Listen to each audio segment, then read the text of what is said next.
Bonjour à toi, ici Florent, le cofondateur du club, et on se retrouve dans un nouvel épisode de Cash or Crash. On a du boulot, il vient d'apparaître cet immeuble et on va l'analyser ensemble.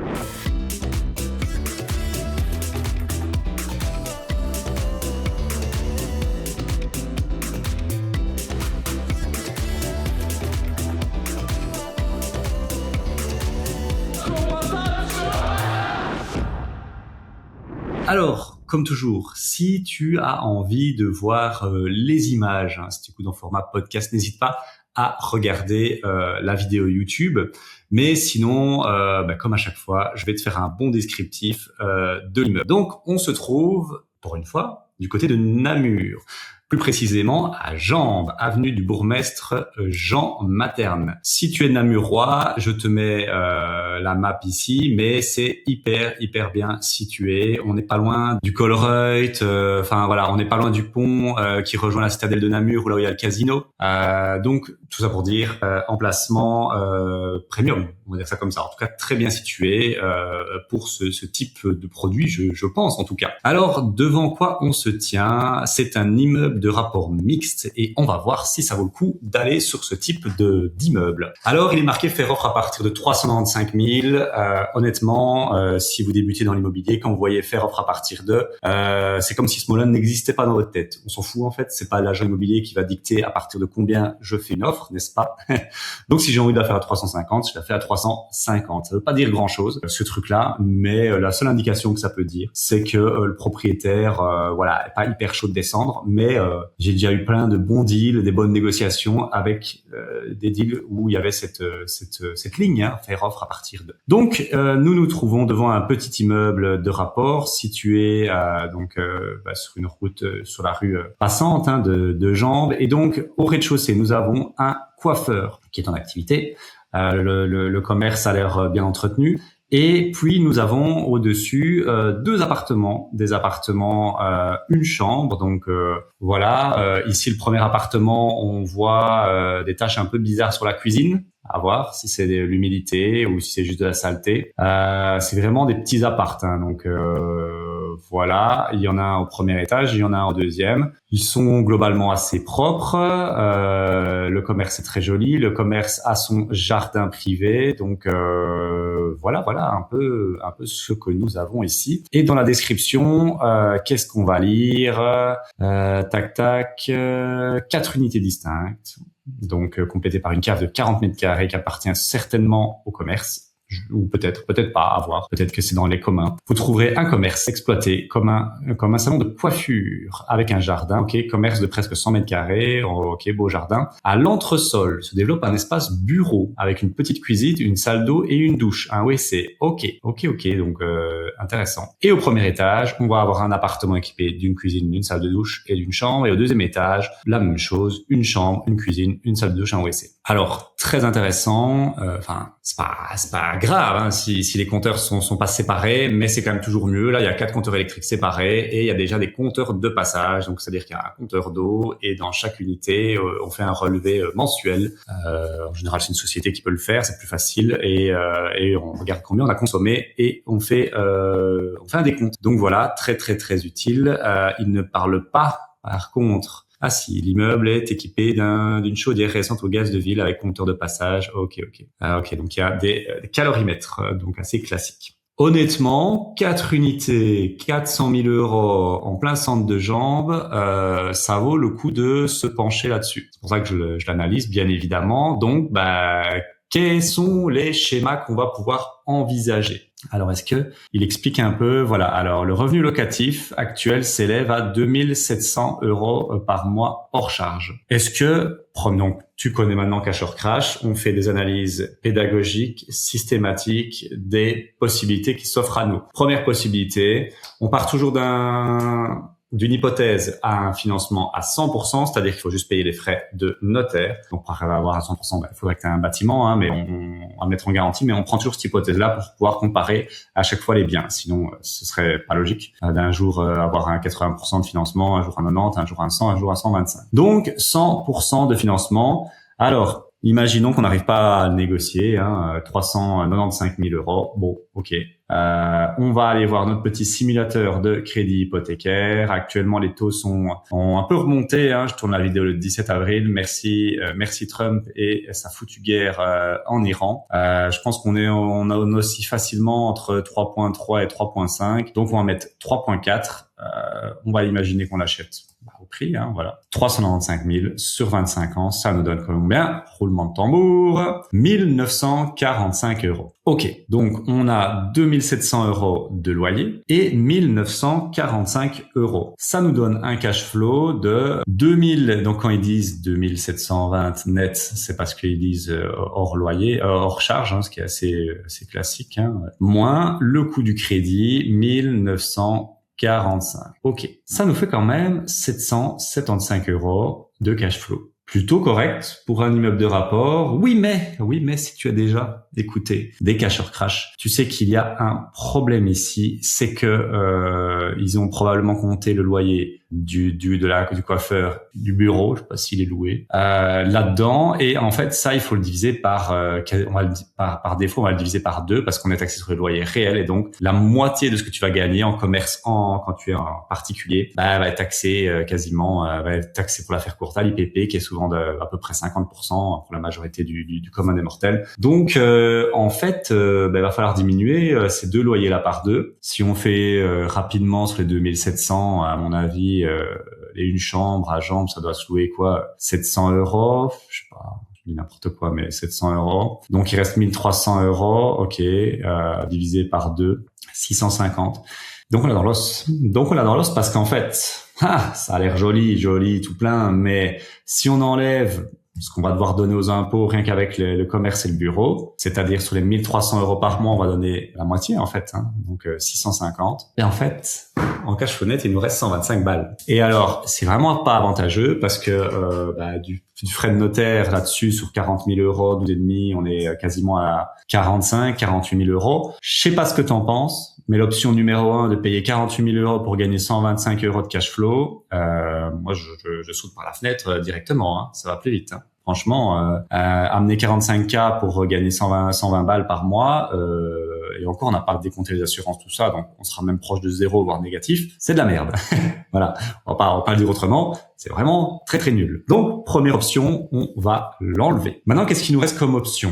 Réfléchissons, un achat-revente. Bien évidemment, ça on aime beaucoup. Et si l'achat-revente t'intéresse, j'en profite pour dire qu'on a créé une petite liste d'attente. Pour les gens qui sont motivés sur l'achat-revente, ça te mettra systématiquement dans une liste d'emails dédiée à l'achat-revente, et en plus de ça, tu seras toujours averti en primeur quand on fera un événement en présentiel sur l'achat-revente. Et s'il y a des promotions un jour, je crois pas que ça arrivera, mais en tout cas des news, des nouveautés sur notre accompagnement Club Elite achat-revente, tu seras le premier averti. C'est entièrement gratuit, c'est une liste d'attente, ça te met juste dans une liste d'emails avec des emails à valeur sur l'achat-revente. Donc si ça t'intéresse, le lien est dans la description. Maintenant, on est parti pour l'achat-revente. Il y a toujours 2 scénarios que j'aime bien analyser. L'achat-revente, on va dire par option, voilà, et l'achat-revente hybride, donc on conserve une unité, mais qui est quand même liée à l'option parce qu'on fait une option à la base. Donc, partons sur l'exemple d'une option. Allez, on va faire une option sur ce bien-là, ça passe, on a réussi à bien négocier avec le proprio, on arrive à convaincre, let's go. Option à 395 000. Alors, on est sur des appartements, une chambre.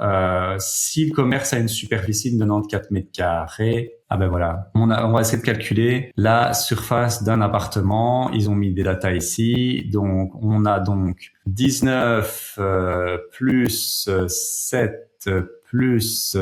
Ok, 16. La salle de bain, ils ne mettent pas, mais on va supposer qu'elle fait, je sais pas moi, doit être assez petite, 8 mètres carrés. C'est bien ce qui me semble, on n'est pas loin d'un 50 mètres carrés. Ok, 50 mètres carrés, on se souvient de comment on fait. On va sur ImoWeb, estimer mon bien en ligne, avenue Jean Materne, c'est ça, ouais, 69. On est à Jambes, ok. Ouais, c'est même mieux, avenue Bourgmestre. Voilà, nous sommes sur un appartement, une chambre. Surface 50 mètres carrés. Est-ce qu'on a parlé des PEB ici? PEBB, yeah, ça c'est la bonne nouvelle. PEBB, bon, l'État Il y a peut-être une cave, encore que je sais même pas si elle est privative, ils n'ont pas noté, donc je pense pas. Il y a un diagnostic de B. Alors l'état, moi je prends toujours dans mes calculs 3 sur 5, parce qu'en gros 4 sur 5 c'est vraiment du très très beau et 5 c'est du neuf. Donc je suis pas le propriétaire, je veux l'acheter, ok. Combien est-ce qu'on va sortir? Nous sommes donc sur un bon 160 000 avec une vente rapide à 150 000. Ça m'étonne pas. Ça m'étonne pas. C'est un marché que j'analyse régulièrement, donc c'est pour ça que j'étais pas loin. J'étais entre 160 et 170. J'étais plutôt bon. Donc voilà, il n'y a pas besoin d'utiliser Market Explorer ici parce que je peux vous valider que c'est à peu près bon. Donc ça nous donne une revente. On va prendre, 160 000. Les deux appartes, 160 000, 160 000. On est donc à 320 000 euros. Ok, c'est bien joli tout ça. Maintenant, le bureau. Alors, le bureau, ça, vraiment, pour moi, ça vaut pas tripette, donc ça va pas être génial. Le coiffeur, à mon avis, on doit être aux alentours de 900 à 1000 euros par mois de loyer. On va être assez positif. On va dire que c'est 1000 euros par mois de loyer parce qu'il est vraiment joli, il est super bien situé. Donc, 1000 euros par mois de loyer. Un commerce, comment on évalue sa valeur? Simple. On prend la rentabilité. C'est des calculs de renta. Donc, on fait 1000 fois 12, ça fait 12 000. Une rentabilité à 10%, ça fait 120 000 euros. 120 000 euros par en fait, sur une renta à 10%. 120 000 le prix, 10%, ça fait 12 000. Vous avez un peu compris la logique, la règle de 3. Donc, en gros, si je le vends avec une rentabilité de 10%, ce qui est extraordinaire, 10%, on vend pas de 10%, mais si on veut qu'il parte vite, ça fait 120 000. Si on le vend par contre à 8%, je pense qu'on sera plutôt autour de 150, c'est plutôt la table. En général, on vend sur une renta à 8%, donc on va prendre du 8%. Donc là, on était déjà à 320 000, plus 150 000, ok. Et le bureau, franchement, à mon avis, doit se louer 300, 400 euros par mois. Franchement, si on peut déjà en tirer 30 ou 40 000, c'est déjà génial, quoi. On arrive sur une revente à 400, on va dire 445 000. Donc 445 000, ça nous fait combien? 445 moins 395. Et ben voilà. Et ben nous y sommes. Nous avons nos 50 000 euros, les amis. C'est bon. La fameuse promesse du Club Elite est tenue. Donc je pense honnêtement, je pense que c'est un bon deal en achat-revente. Prise de risque assez limitée. Jambes, c'est extrêmement liquide, surtout à cet endroit-là. Donc voilà, le commerce à voir, c'est toujours le truc. Mais pour moi, le scénario numéro 2 est plutôt attrayant.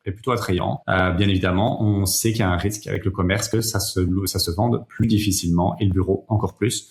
Mais voilà. À mon avis, je me suis peut-être trompé dans les calculs, non? Parce que 320...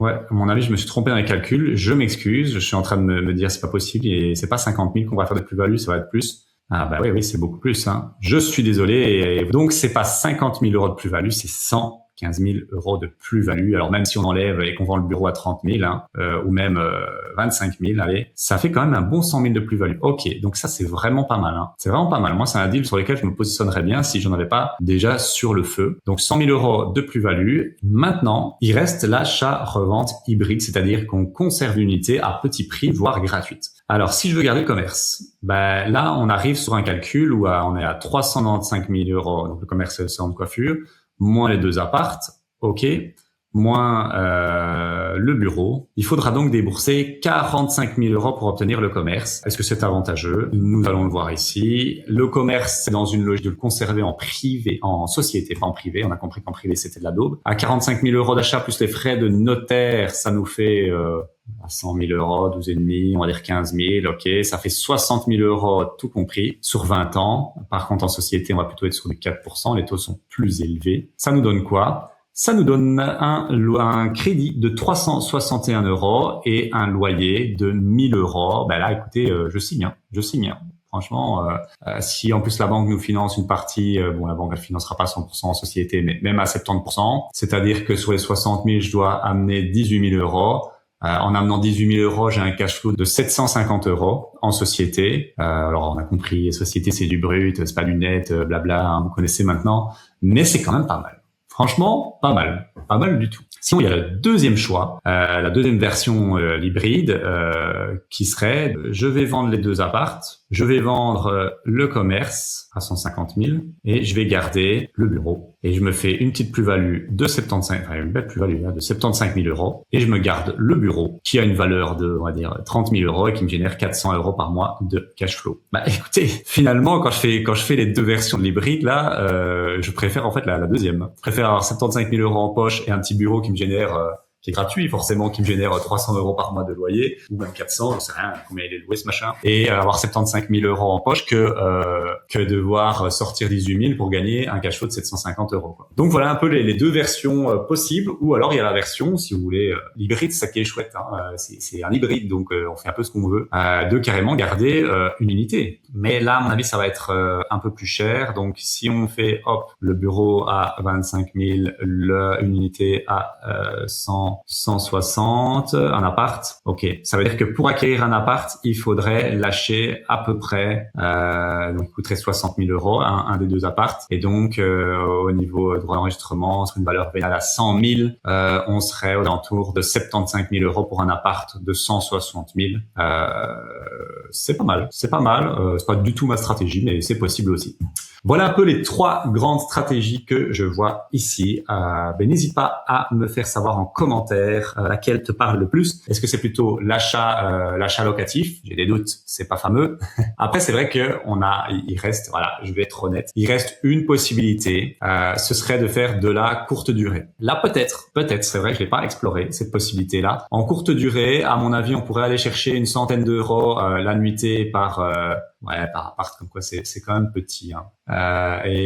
Bon, on n'est pas loin de la citadelle, ça c'est quand même pas mal. On va être défensif dans nos calculs. Si on prenait 80 euros la nuitée fois 20, ça nous fait 1600 et par appart. Ouais, il y a peut-être moyen, il y a peut-être un monde où en courte durée, ça pourrait marcher. Bon, bah, allez, j'aurais pas dû y penser, la vidéo aurait été plus courte, désolé. Mais imaginons qu'on soit à 3200, donc d'où je sois à 3200, chaque appartement va être exploité en courte durée à hauteur de 80 euros la nuitée. C'est une chambre, donc c'est pour un couple, pas très grand. Donc voilà, après si on fait quelque chose de très quali, allez, on va partir dans le délire du très quali, donc 100 euros la nuitée, donc ça nous fait 4000 euros. Plus en bonus, on l'a vu, les deux loyers ici de 1300 euros, mais finalement, donc les commerces et le bureau, mais ça fait 650. Ça fait 4650. Par contre, là, il faudrait, à mon avis, être plutôt sur 450 000. Donc, on va revenir sur nos calculs. 450 000, c'est quand même un gros morceau, hein, pour le commun des mortels. Mais on va jouer le jeu, un financement à 100%, à 450 000 sur 25 ans. Pourquoi je dis ça 450 000 et pas 395 000? Parce que pour faire quelque chose de très très propre, à 100 euros la nuit, il faut vraiment rénover un peu. Donc c'est peut-être même un peu bas, on va peut-être mettre plutôt 470 000 avec 80 000, 40 000 euros par apport. Il y a moyen souvent de faire quelque chose d'assez propre, je pense. Donc on est sur un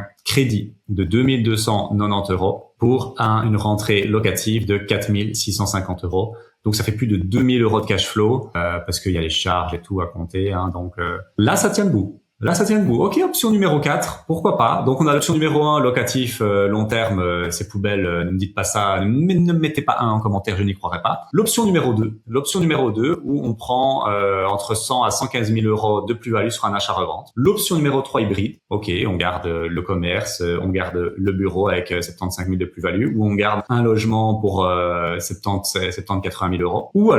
Ou alors l'option au rendement, hein, donc faire 2 immeubles de rapport mixte au rendement, faire 2 courtes durées. Donc mets-moi un peu en commentaire l'option numéro 1, 2, 3, 4. Ça m'intéresse un peu de voir laquelle te parle le plus ici. Voilà, c'est tout pour moi. J'espère que ça t'a plu. N'oublie pas, si t'es chaud sur l'achat-revente, waiting list, liste d'attente achat-revente, tu seras pas déçu.